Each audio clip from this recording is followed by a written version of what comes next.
নমস্কার, আমি ডাক্তার প্রকাশ Mallick, consultant homeopath. দীর্ঘ 39 বছর ধরে হোমিওপ্যাথি চিকিৎসার সঙ্গে যুক্ত আছি।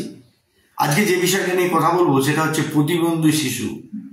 এখন বর্তমানে আমাদের চেম্বারে আমি যেহেতু জটিল রোগের চিকিৎসা করি এবং একটা অস্বাভাবিক নানা রকম পার্সেন্টেজ প্রতিবন্ধী রুগী আসছে এবং তাতে হাবাগোবা শিশু, অটিজমের শিশু এবং অনেক সময় তার অস্থি তৈরি হয়নি। আমি একটা সম্প্রতি পেশেন্ট পেয়েছি যার পায়ের ভেতরের হাড়টা তৈরি হয়নি এবং ওখানে এলোপ্যাথি ডাক্তারবাবুরা বলেছেন যে এই মুহূর্তে হাড়টাকে আমরা দিতে পারবো না, কারণ ওর তো গ্রোথ হবে, তাই পরবর্তী ক্ষেত্রে যখন বড় হবে তখন আমরা এটাকে আমরা স্টিলের রড বসিয়ে দিতে পারি। কিন্তু আমি এই কথা বলতে চাইছি যে আমার কাছে যে সমস্ত প্রতিবন্ধী শিশু আসছে তারা কিন্তু এলোপ্যাথি শেষ করে আসছে। আমাদের কাছে সেই প্রতিবন্ধী শিশুকে কিন্তু যে পুরোপুরি ঠিক করতে পেরেছি তা নয়, এটা মিথ্যে কথা বলা হবে। কিন্তু তাদের এলোপ্যাথি চিকিৎসা করে যা হয়েছে তাদের সার্টেন পার্সেন্টেজ আমরা কিন্তু কিছুটা উন্নতি করতে পেরেছি। তবে এই ক্ষেত্রেই বলতে চাই যে মূল কারণটা কি, এবং পেশেন্টের মা বাবা জিজ্ঞেস করে স্যার এটা কেন হলো। এই যে এখনো আমি সম্প্রতি একটি মেদিনীপুরের স্কুলে গেলাম, সেই মেদিনীপুরের স্কুলে তার বিষয় ছিল সেই এলাকাতে বাল্য বিবাহ হয় এবং সেই বাল্য বিবাহটা হওয়ার কারণে একটি মেয়ে যখন সে নিজেই তৈরি হয়নি, তার হরমোন ব্যালেন্স ঠিক হয়নি, যার নিজের পুষ্টি হয়নি, হঠাৎ করে তার বিয়ে হয়ে গেলে তার গর্ভে যে সন্তান আসবে সেও তো অপুষ্টিজনিত সমস্যায় ভুগবে এবং সেই কারণে এই বাল্য বিবাহ একটা কিন্তু কারণ। আবার অপরদিকে আমরা যারা শহরের মানুষ তারা কিন্তু কেরিয়ারের পেছনে ছুটতে ছুটতে আমরা অনেক সময় অনেক দেরি করে ফেলি। 30-এর পরে মহিলা এবং 35-এর পরে পুরুষ যদি বিয়ে করে সেখানেও কিন্তু বিকলাঙ্গ শিশু জন্ম হওয়ার সম্ভাবনা। এবং আমি যতগুলো অটিজমের পেশেন্ট পেয়েছি এবং তারা কিন্তু সবাই এইরকম একটা পরিস্থিতির শিকার, এবং সেক্ষেত্রে আমরা কিছুটা ভালো রাখছি, কিন্তু আমি তো শুধু কিছুটা ভালো রাখতে চাইছি না, আমি চাইছি যে পুরোপুরি ভালো হতে। কারণ অনেক সময় মনে করতে পারেন প্রতিবন্ধী শিশু আপনার সন্তান, আপনার হেডে, কিন্তু একটি প্রতিবন্ধী শিশু আমাদের রাষ্ট্রের সম্পদ। সেই প্রতিবন্ধী শিশুটি কিন্তু আমাদের রাষ্ট্রের সম্পদকে আপনি বিঘ্নিত করলেন। তাই আজকে আমার ভিডিও করার মাধ্যমে বলতে চাই যে বাল্য বিবাহটা থেকে রদ হতে হবে। আবার অপরদিকে অধিক বয়সে বিয়েটাও কিন্তু খারাপ।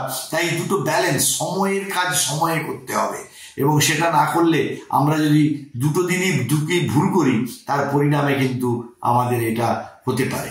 অপরদিকে আমাদের কিন্তু মাঝে মাঝে টেস্ট করতে হবে। আমি একটা আমার পত্রিকায় লিখেছিলাম যে 10 বছর বয়স থেকে গর্ভ সুরক্ষা করতে হবে, এবং সেটা করতে হবে কিভাবে না, মাঝে যদি কোনো রুবেলা গ্রুপে টর্চ বলে একটা পরীক্ষা করা যায়, সেই যদি আক্রান্ত হয় সেখানেও বিকলাঙ্গ শিশু জন্ম হওয়ার সম্ভাবনা থাকে। আর অনেক সময় আমাদের ডাক্তারদের ভুলে আমরা কিন্তু অনেক সময় বিকলাঙ্গ শিশু জন্ম দিতে পারি, বিকলাঙ্গ শিশু জন্ম হতে পারে।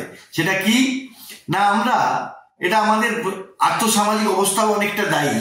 তার কারণ আমরা ভাবি যে আমরা কিন্তু নর্মাল ডেলিভারি নেবো না, আমরা সিজার করব, কারণ সেই পেশেন্ট অর্থাৎ যে গর্ভবতী মা ভাবছে আমি কিন্তু এই যন্ত্রণা সহ্য করতে পারবো না।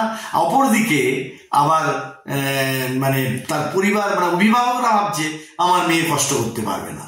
কিন্তু এই যে একটা 16 ঘন্টার প্রসেস, এই প্রসেসের মাধ্যমে যে শিশুর জন্ম হয় সেই শিশু কিন্তু অনেক যে প্যাসেজের মধ্যে অনেক ব্যাকটেরিয়া এনলাপ করে, যার জন্য তার প্রতিরোধ ক্ষমতা গড়ে ওঠে, সেটা সম্ভব হচ্ছে না।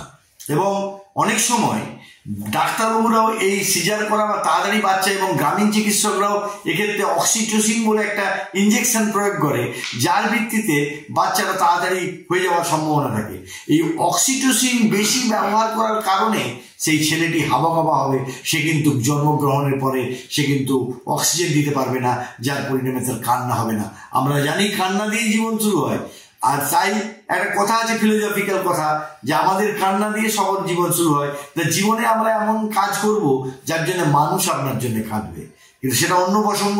কিন্তু বলতে চাইছি যে এই কারণে আমাদের কিন্তু অনেক সময় বিকলাঙ্গ শিশু জন্ম হওয়ার সম্ভাবনা থাকে। এক্ষেত্রে হোমিওপ্যাথি চিকিৎসা হচ্ছে বেস্ট টাইম।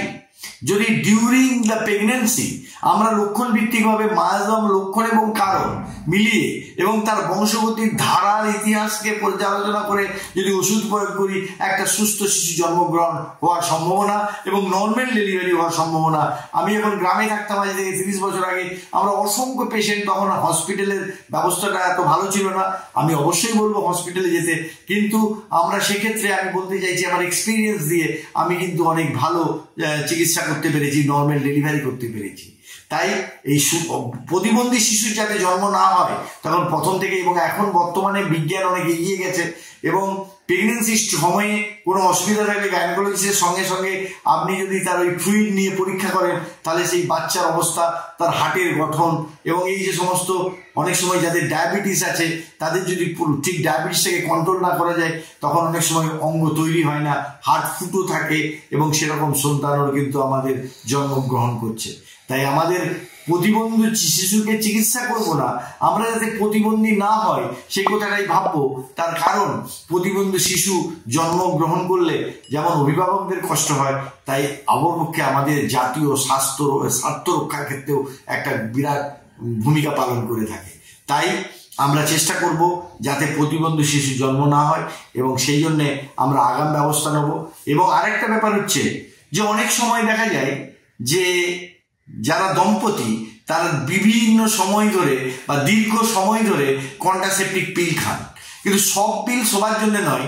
ডাক্তারবাবু তার হরমোনাল টেস্ট করে কোন পিলটা কতদিন খাওয়া উচিত এবং মাঝে মাঝে এক নাগাড়ে পিল খায়। কালকেই আমার কাছে একটা পেশেন্ট এসছে, সে 8 বছর ধরে পিল খেয়ে গেছে, এখন তার মাইগ্রেনের সমস্যা হয়ে এসছে বলে এসছে।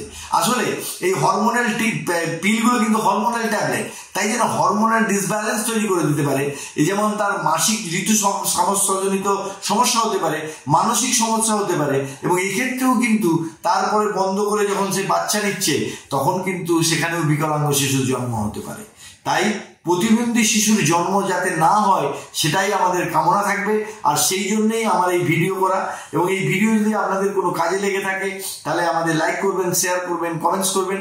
শেয়ারের পাশাপাশি আমাদের বেল আইকনটা টিপে দিলে আমরা অনুপ্রাণিত হব। অপরদিকে আপনারা যে সমস্ত কমেন্টসে প্রশ্ন করবেন এবং কিছু কিছু প্রশ্ন করছেন, কিছু উত্তর দিয়েছি, ভবিষ্যতে আমরা উত্তর দেওয়ার চেষ্টা করব। এবং আপনারা ভাববেন না যে আমরা উত্তর দেবো না, আমরা আমাদের শিক্ষাগত যোগ্যতা অনুযায়ী আমরা এই উত্তরগুলো দেওয়ার চেষ্টা করব। যাই হোক, আপনারা কমেন্টস থেকে বিরত হবেন না, কমেন্টস করবেন। সবশেষে বলি, আপনারা ভালো থাকুন, অপরকে ভালো থাকতে সাহায্য করুন। নমস্কার।